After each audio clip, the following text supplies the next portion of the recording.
The low maintenance garden mindset consists of two things. One is knowledge, which takes a while to acquire, and the other is just a mindset. It is it's changing the way we look at things. So check it out.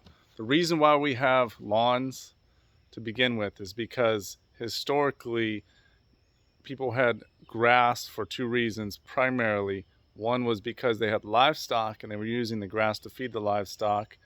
And the other was because they had so much money they didn't need to grow any food, and they had so much land that they could have some grassy area. Now everyone has grass, and they pay so much money to maintain the grass, to mow the grass, to spray weed killer on the grass.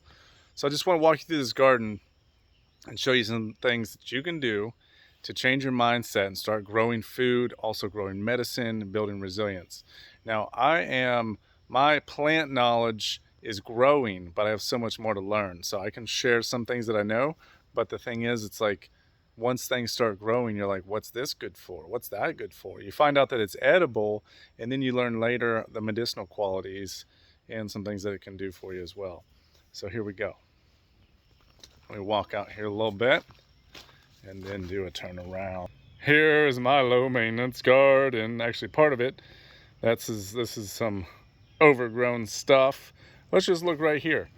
If I had mowed this, I think that's the proper way, it would just be grass. In here we have Bermuda grass, which is this. And this is actually one of the least useful things, unless you just want durable grass that you can walk on. Don't remember what this is. I think it's some kind of amaranth. Don't hold me to that. This is a pepper weed here. This is a spicy, kind of delicious, edible plant. Related to, looks like, I'm not sure what this is, but I do believe that's edible as well. I got to look that one up. There's some wild lettuce right here, and some type of wild lettuce that you can eat. This is rye, which has some deep roots, and you could eat the grain, or the chickens can eat the grain. Let's walk on here. There's a lot of this growing. I gotta figure out what that is. We have, hey, that's a sunflower. I think either it's a sunflower that could also be a Jerusalem artichoke, which has edible roots. I think that's probably a Jerusalem artichoke. Here we have mustard. Now, the cool thing, I love the look of this. I actually love the look of this. Some of you are like, ew, gross, but there's a pathway. But then look at the diversity. Look at this grass. Isn't that beautiful? Like, you never get to see the full spectrum growth of a piece of grass because it's always just murdered down low. Here we have clover, which you can eat, and it's good for the bees, and it fixes nitrogen in the soil. This is comfrey. It's a deep taproot. It's a dynamic accumulator, brings up nutrients from deep in the soil, and you can chop it and use it as mulch. Generally speaking, you don't want to have exposed soil, but what I'm doing here is trying to get rid of the Bermuda grass, so I'm manually removing it. This is my primary garden area, so I've left it exposed. That way, like right here, it's started to regrow. I'll come in and loosen this up and try to pull all the roots out and get rid of it. See, it spreads, and it's so prolific.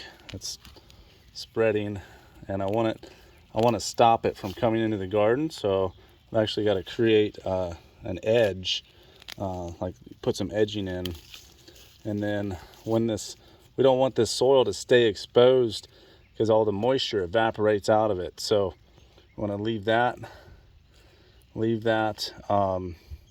covered, and actually we'll cover it with all of this comfrey. So I planted all the comfrey in the garden. It's actually right next to the gray water system.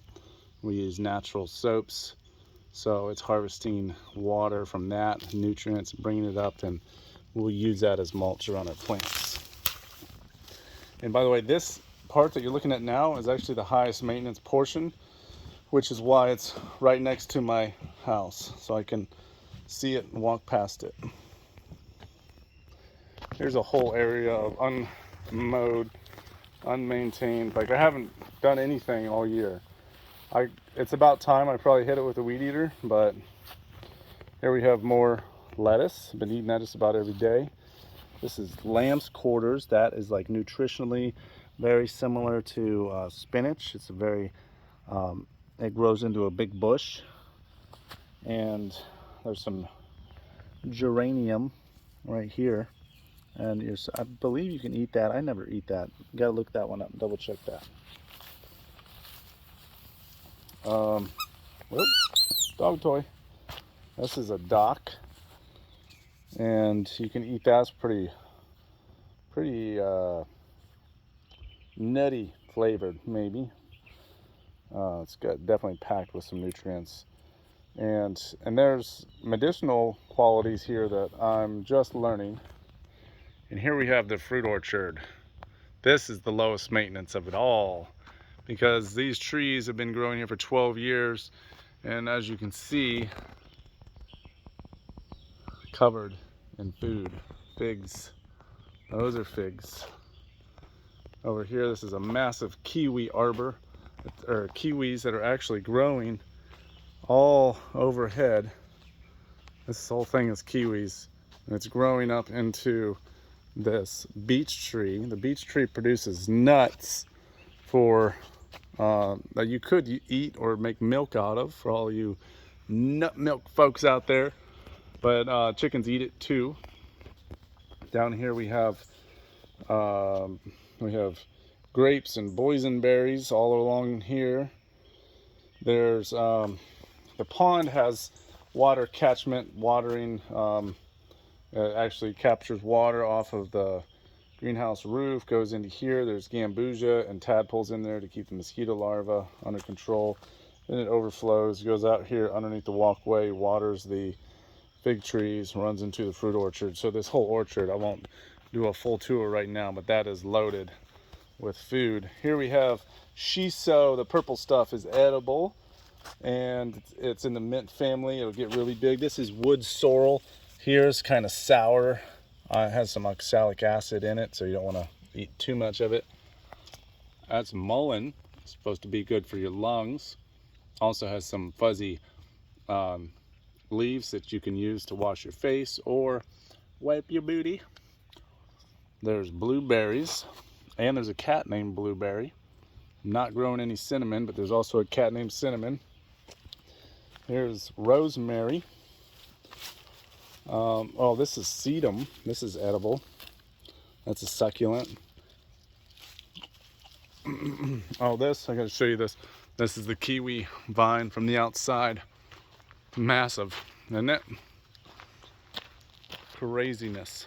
So all this fruit orchard stuff, that it's like we put that in place, and then if you know how to design the landscape so that water flows through it and brings nutrients with it, then you have passive irrigation, passive nutrient distribution with very little maintenance. Pruning is my highest maintenance thing in here, sometimes cutting out some dead limbs. These are mushroom logs here. There's some more mushroom logs, Asian persimmon trees, and then you get byproducts like baby Asian persimmons here. These are 1, 2, 3, 4. All these are baby Asian persimmons here that can be dug up and sold or replanted. There's apple tree, Eleagnus, stinging nettle, super nutrient dense, nutrient rich. All this stuff covering the ground is edible. This is creeping Charlie, more comfrey, ready to be chopped and dropped. It's elderberries. These are pawpaws right here. Pawpaws, kind of a good understory tree. Lots of them, if the squirrels don't eat them all this year. There's a pear trees here. I don't know if this one's producing. The one on the other side is definitely, oh yeah, I think I see some baby pears up there.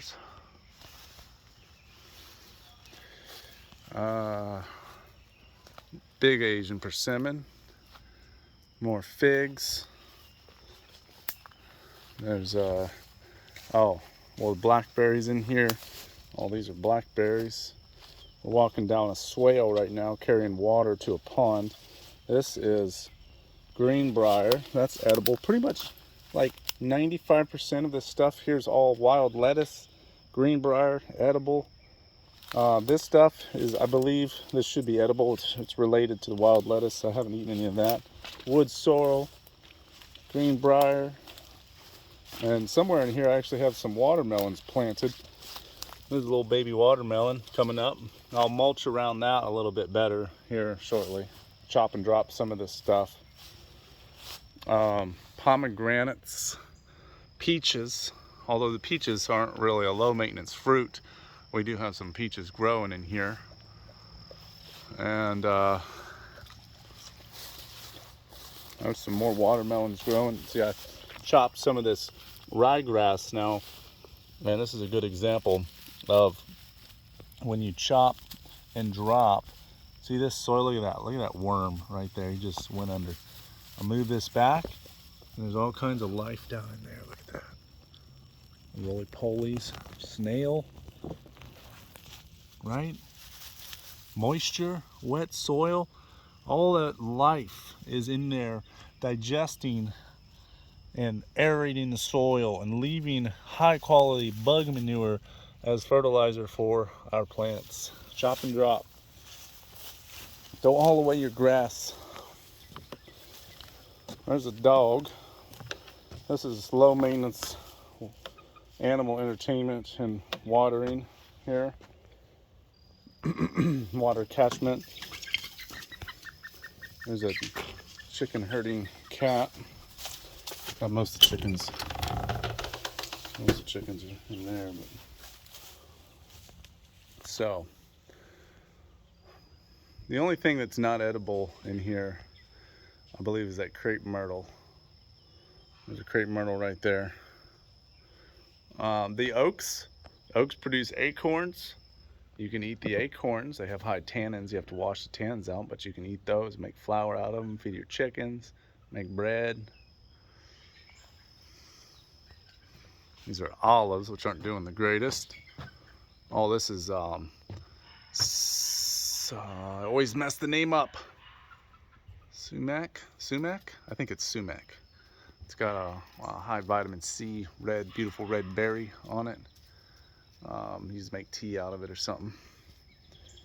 There's a little chicken. Bring it here, Malcolm. Bring it here. Bring it, Malcolm. Good job. Hey, that was all blueberry there. Good boy, Malcolm. That's enough. That's enough. That's enough. Come on. What else we have? Creeping Charlie's kind of everywhere. There's some strawberries. Those have been there for years. There's wild strawberries and there's cultivated varieties. There's a crab apple. This is a hickory nut. Those are edible, although this one will take a while to start producing again. And, you know, again, it's like, you don't have to leave your grass growing like this and have it all wiry looking. But if you can just change your mind about some of it, it's like, it's the stress is all up here, you know. There's like so many people complain. I have one of my clients, her place looks like this, and she's out there harvesting medicine and food like all day long, just happy as can be, so happy. And her neighbors are all like, we don't like it, and they complain. But they're the ones that are mad. Like, they're the ones that are grumpy and upset. Meanwhile, my friend, who's growing all of her own food and medicine, or not all of it, but she's growing a portion of her own food and medicine, she's at peace. She's happy. Her mindset is set, low maintenance. And so just something to consider. You know, if you want to save money, build resilience, spend less time doing things that are just sucking away your hard-earned money and in your health too. You know, if you go buy weed killer from, go look at any department store for weed killer, and it says kills these 4 primary weeds, and at least 3 of those are edible. One of them's dandelion, one of them's chickweed, and I forget what the other 2 were, but 3 of the 4 were edible. So we're spending money to kill food and medicine so we can pay money to maintain grass, and then pay money to buy food that is empty of medicinal quality. Meanwhile, we pay more money to go to the doctor because we're sick because the food that we're eating is no good. So if you want to know more about low maintenance garden mindset or homesteading or anything like that, follow this profile. Check out Treehouse Trade School. We're offering more classes about how to do this and how to, get into more details so that you can build resilience for yourself and your family. So follow the link in this profile. Go to treehousetradeschool.com. We'll be launching another homesteading simplified course, which includes construction, low maintenance gardening, property assessment and analysis, and so much more. I'm so passionate about helping other families build resilience so that you can be happy, be healthy, and live a long, prosperous life. I love you all. Thanks for watching. Y'all take care.